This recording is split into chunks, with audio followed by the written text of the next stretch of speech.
I'm Betty Noir, and if you want to find out how I made this gorgeous Valentine's burlesque headdress and Cupid's bow and arrow, then stick around. Now, I'm a thrifty girl, so I started off with a pad from inside an old bikini top. I hate pads and things, especially when they're not sewn down and they just fold around and move about in your bra, and there's nothing worse. So I take them all out, but I save them for moments like this.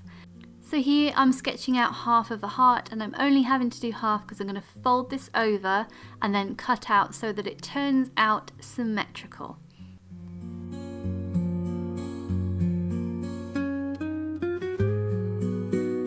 Once done, I got hold of my headband just to offer it up and see where I wanted it to sit, because I hadn't quite decided yet. I'd always thought that I was going to do it off to one side, but actually after trying it on and looking in the mirror, I decided to go with the centre. I then offered up the fabric offcut that I had, which is a gorgeous velvet covered in sequins, and I literally had just enough for this. I have loads more at home, but this was the only part that I brought with me, thinking there'd be loads there to do this. So I cut this out ready to glue down. Using my glue gun, I traced around the edge of the heart, ready to stick it down in place. Now I had to be really careful here because I didn't have an awful lot of fabric to play with, so I didn't want to go too crazy with it. Luckily the fabric does have some stretch. So I'm just placing this down in the center of the heart and slowly folding over the edge to stick in place.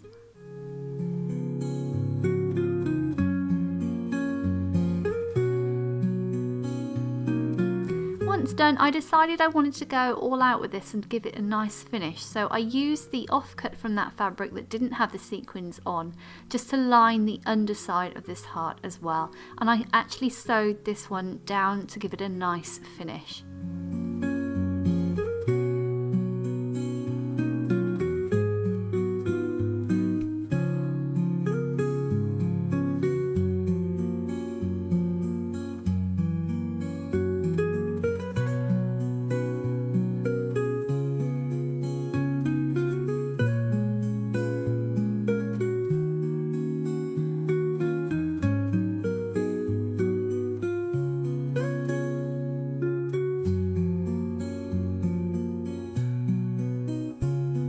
Once complete, it was now time to stick the heart to the headband.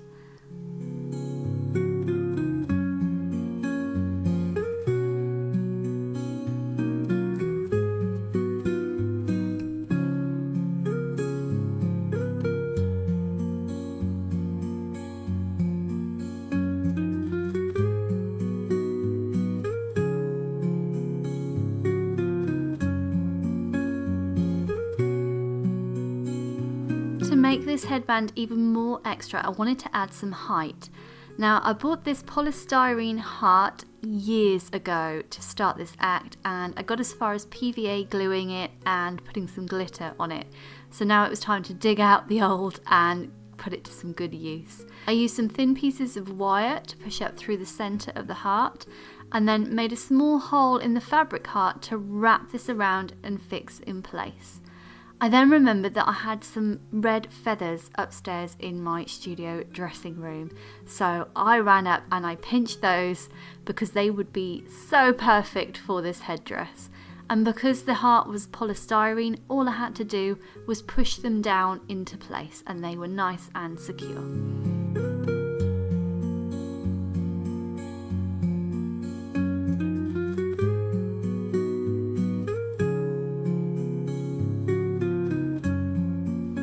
Now, I could have finished here, but no, I wanted to be even more special and decided that the glitter just wasn't enough. It wasn't doing it for me. So I got out my red rhinestones. Again, I bought these years and years ago to do this act, but never managed to get very far with it. So everything here was ready bought, ready to go, which was absolutely brilliant, and it allowed me to get on with it and get it finished within just a couple of hours. So I've got two different sizes of rhinestones here. I think it was like a 12mm and maybe like a 10 or 11. I would have covered them all in 12, but I didn't have quite enough, and I knew I wasn't going to have enough, so I got the 11s out ready as well. So I'm just dotting the glue along. I did start off dotting, but I soon got fed up of that and ended up just smearing the glue pretty much all over the heart.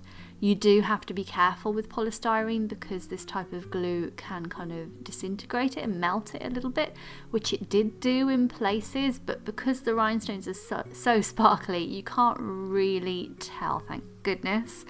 So yeah, just be careful of what types of glue you're using on polystyrene. I think because I'd used PVA previously with the glitter, it kind of helped it a little bit.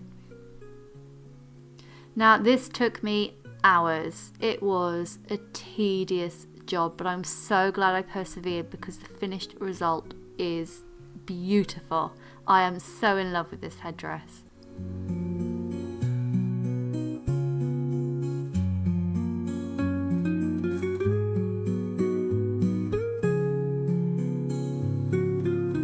There was just a little bit of wire showing at the back of the headdress still from where I'd wrapped it around to secure the polystyrene heart, and I just wanted to cover that up in some of the sequin fabric. So I just took a little offcut and glued that down over the wire so it was well hidden.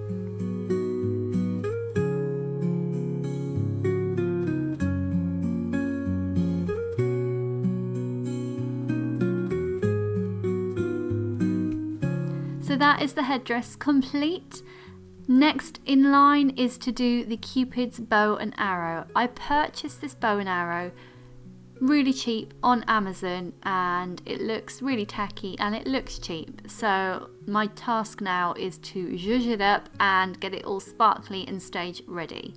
There was a pin that I'd popped in the end because this is going to be a balloon pop and I'm going to use that arrow to pop my balloons, but I took the pin out ready to cover it so I can pop the pin back on. The first job was getting rid of this awful ribbon, stripping it back, and then covering the heart in that little bit of sequin fabric. Luckily I had just enough to do this, so I stitched it all down in place.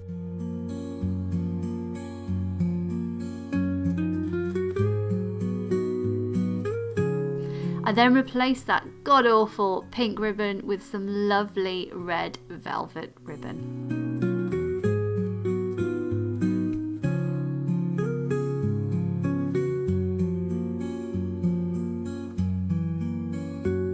Already this is looking so much better. Next up was the bow, and again, let's get rid of that pink ribbon and replace it with the gorgeous red velvet. I had some gold fringing left over from a Christmas act that I did a few years ago, and it was too small to really use for anything else, so I decided I would use this to create a nice chunky tassel to go on the bottom of the bow. And I did this just by rolling up that fringing to create a tassel, taking 2 of the lengths of the fringe, wrapping it around and tying a good knot or 2 to secure it in place. I did also stitch through the top to make sure that all of those ends were kept together as well.